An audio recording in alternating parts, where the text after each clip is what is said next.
আসসালামু আলাইকুম এভরিওয়ান।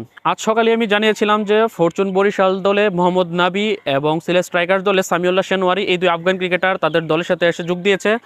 এখন নতুন আরও একটা আপডেট পেয়েছি, সেই আপডেটটি হচ্ছে ফরচুন বরিশাল, ঢাকা ক্যাপিটালস এবং রংপুর রাইডার্সের তিনজন বিদেশি ক্রিকেটার বাংলাদেশে ঢাকায় এসে এখন পৌঁছেছে। সেটি নিয়ে আজকের ভিডিওতে কথা বলবো, পাশাপাশি ওই তিনজন ক্রিকেটার কারা সেটি বলবো, তাদের টি-20তে বর্তমান স্টেট সেটি একটু বিশ্লেষণ করব। তো প্রথমে যদি আমরা শুরু করি ক্যাপিটাল দল ঢাকা ক্যাপিটালসকে নিয়ে।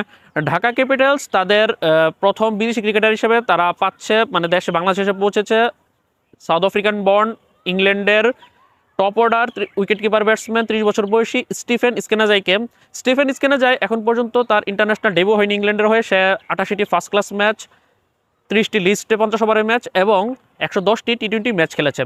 এই ডানহাতি উইকেট কিপার ব্যাটসম্যান এই 110টি টি-20 ম্যাচ খেলে 3105 রান করেছে 32 ওভারেজ এবং 139 স্ট্রাইক রেটে। একটি সেঞ্চুরির সাথে তার 21টি 50 রয়েছে, আর সেঞ্চুরিটা ছিল 102 রান তার অপরাজিত। এই দুর্দান্ত মার্কাটারি ব্যাটসম্যান কিন্তু অস্ট্রেলিয়ার বিগ ব্যাশ লিগ, টি-20 ব্লাস্ট, ইংল্যান্ডের দ্য 100, এই তিনটি টুর্নামেন্টে কিন্তু রেগুলার সে খেলে থাকে। এই স্টিফেন স্কেনাজে কিন্তু গতবারও কিন্তু চট্টগ্রাম চ্যালেঞ্জার্স তাকে দলে ভিড়েছিল, কিন্তু সে তার এনওসি পায়নি, যার কারণে আসতে পারেনি। কিন্তু এবার আসছে স্টিফেন স্কেনাজে, পুরো সিজনই খেলার তার কথা। এছাড়া তার যদি একদম রিসেন্ট পারফরমেন্স বলি, রিসেন্টলি সে নেপাল প্রিমিয়ার লিগে এনপিএলে গিয়ে খেলেছিল কাঠমান্ডুর হয়ে। সেখানে 7 ম্যাচ খেলে 133 রান করেছে, 19 ওভারেজ এবং 115 স্ট্রাইক রেট, একটি 50 রয়েছে। এই টুর্নামেন্টটা তার খুব একটা ভালো হয়নি, তার যে নামের পাশে যে স্ট্রাইক রেটটা 115 স্ট্রাইক রেটটা মানানসই না।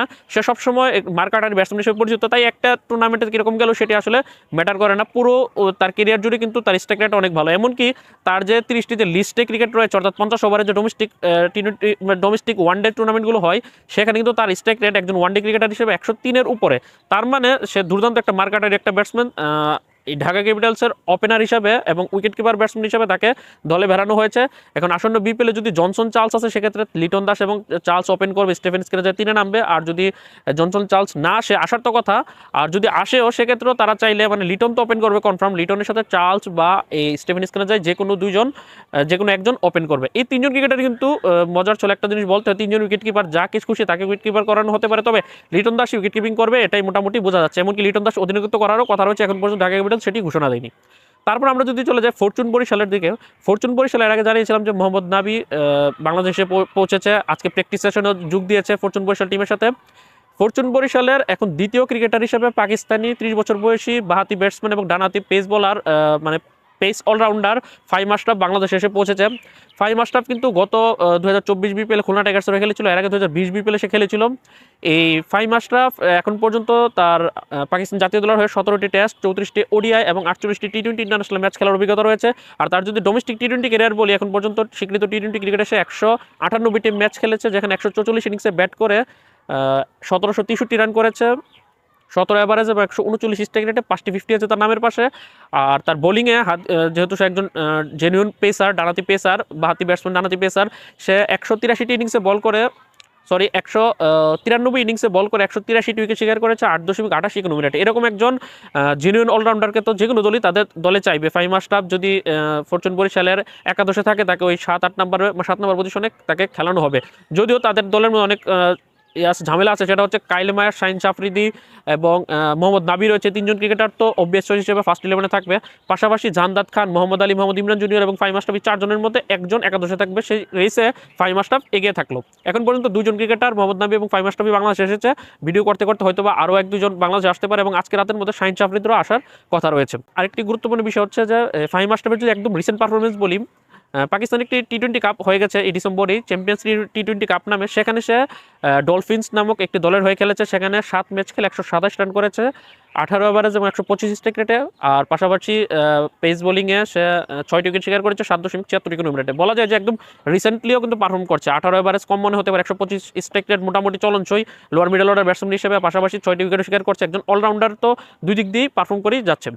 তারপর রংপুর রাইডার্সের যে আপডেটটি, সেটি হচ্ছে রংপুর রাইডার্সের প্রথম বিদেশি ক্রিকেটার, মানে এই সিজনের প্রথম বিদেশি ক্রিকেটার হিসেবে বাংলাদেশে এসে পৌঁছেছে আয়ারল্যান্ডের pace bowling allrounder Curtis campfire.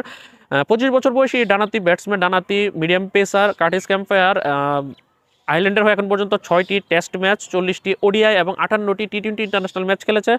আর তার টি-20 মানে সব ধরনের টি-20 স্বীকৃত টি-20তে সে এখন পর্যন্ত 93টি ম্যাচ খেলেছে। 93 ম্যাচ খেলে 82 ইনিংসে ব্যাট করে 1407 রান করেছে, 21 এভারেজ এবং 134 স্ট্রাইক রেটে, 5টি তার 50 আছে নামের পাশে। আর বোলিংয়ে সে 78 ইনিংস বল করে 67টি উইকেট শিকার করেছে 8.62 ইকোনমিতে। এখানে তাকে চাইলে তারা মিডল অর্ডার খেলাতে পারে। গত লাস্ট 2টি বিপিএল কিন্তু সে চট্টগ্রাম চ্যালেঞ্জার্স হয়ে খেলেছে। তাকে চাইলে তারা 5, 6, 7 যে কোনো পজিশনে খেলাতে পারে। পাশাপাশি তার মিডিয়াম পেস বোলিংটা তো আছেই। একজন জেনুইন অলরাউন্ডার হিসেবে অথবা তাকে ব্যাটিং অলরাউন্ডার হিসেবে তারা চাইলে ব্যবহার করতে পারে। গত বিপিএল কিন্তু তার একটি ফাইফারও আছে, 5 উইকেটও পেয়েছিল চট্টগ্রাম চ্যালেঞ্জার্সের হয়ে। এবার আসলে বিপিএলে সে আসছে। তার একদম রিসেন্ট পারফরমেন্সের কথা বললে তার ধরতে হবে এবছর টি-20তে তার 14টি টি-20 ইন্টারন্যাশনাল ম্যাচ খেলেছে আয়ারল্যান্ডের হয়ে। সেখানে সে 191 রান করেছে, 15 এভারেজ এবং 114 স্ট্রাইক রেটে। পাশাপাশি 11টি ইনিংসে বল করে 5টি উইকেট শিকার করেছে 8.50 ইকোনমি রেটে। জাতীয় দলের হয়ে তার এবছর টি-20তে বোলিংটা খুব একটা ভালো হয়নি। 11 ইনিংসে বল করেছে, যেখানে অর্ধেক উইকেট পেয়েছে 5টি। ইকোনমি রেটটা অনেক হাই, 8-এর উপরে 8.5 ইকোনমি। আর ব্যাটিংটা মোটামুটি মানে এবছর খুব একটা ভালো যায়নি বলা যায় যে এই কার্টিস ক্যাম্পারের। আশা করবো এই এক বছরের পারফরমেন্স বিপিএল এফেক্ট পড়বে না, যেহেতু তার বিপিএলে গত লাস্ট 2টি বিপিএলে চট্টগ্রাম চ্যালেঞ্জার্স হয়ে খেলার ভালো অভিজ্ঞতা আছে। সেখানে ভালো স্ট্রাইক রেট এবং ভালো বোলিংটা সে করেছে, যার কারণে রংপুর রাইডার্স দল আশাবাদী হতেই পারে এই কার্টিস ক্যাম্পায়ারকে নিয়ে। তো সর্বশেষ আপডেটটা হচ্ছে যে ঢাকা ক্যাপিটালস 30 বছর বয়সী স্টিফেন স্ক্যানার উইকেট কিপার ব্যাটসম্যানকে তারা পেয়ে গেছে অলরেডি। আস্তে আস্তে তাদের বাকি বিদেশিরাও আসবে। তারপর ফরচুন বরিশাল তাদের দ্বিতীয় বিদেশি ক্রিকেটার হিসেবে ফাহিম আশরাফকে পেয়েছে, 30 বছর বয়সী পেস বোলিং অলরাউন্ডার। আর রংপুর রাইডার্স তাদের ডানহাতি পেস বোলিং অলরাউন্ডার হিসেবে কার্টিস ক্যাম্পায়ারকে পেয়েছে। রংপুর রাইডার্স দলেও আস্তে আস্তে বিদেশিরা আসা শুরু করবে। আজকে রাত থেকে আসা শুরু হচ্ছে। আজকে থেকে মূলত সবগুলো ইভেন 7টি দলেরই সব ক্রিকেটাররা আস্তে আস্তে আসা শুরু করবে। আমি যখন ভিডিওটা শ্যুট করছি হয়তোবা ইতিমধ্যে আরেকজন এসে পৌঁছে গেছে অন্য কোনো দলের, অথবা যখন আপনারা পাবলিশ হবে ভিডিওটা, অথবা আপনারা যখন দেখছেন ভিডিওটি এমন হতে পারে আজকে ভিডিওটা এখন দেখছেন, রাতে দেখছেন অথবা কালকে দেখছেন, ততক্ষণ পর্যন্ত তখন আমাকে দোষারোপ করবেন না যে আমি অমুকের কথা বলিনি। সেটা না বলার মেইন কারণ হচ্ছে যে আমি যখন ভিডিওটা শ্যুট করছি এখন পর্যন্ত 3 জন বাংলাদেশে এসে পৌঁছেছে। আর দিনের বেলা যে ভিডিওটা করেছিলাম তখন মোহাম্মদ নাবি এবং সামিউল্লাহ শানোয়ারি এসে পৌঁছেছে। মোট 5 জন ক্রিকেটার এখন পর্যন্ত বাংলাদেশে এসে পৌঁছেছে। তো ভিডিওটি কীরকম লাগলো সেটি কমেন্ট করে জানাবেন। পরবর্তী ভিডিওতে আমি আরও কিছু নতুন ক্রিকেটার যারা ঢাকা বা বাংলাদেশে এসে পৌঁছাবে অন্যান্য দলে, সেগুলো নিয়ে আপনার সামনে হাজির হবো। ততক্ষণ পর্যন্ত ভালো থাকুন, সুস্থ থাকুন, স্পোর্টস দৈনিক চ্যানেলের পাশে থাকুন। আল্লাহ হাফেজ।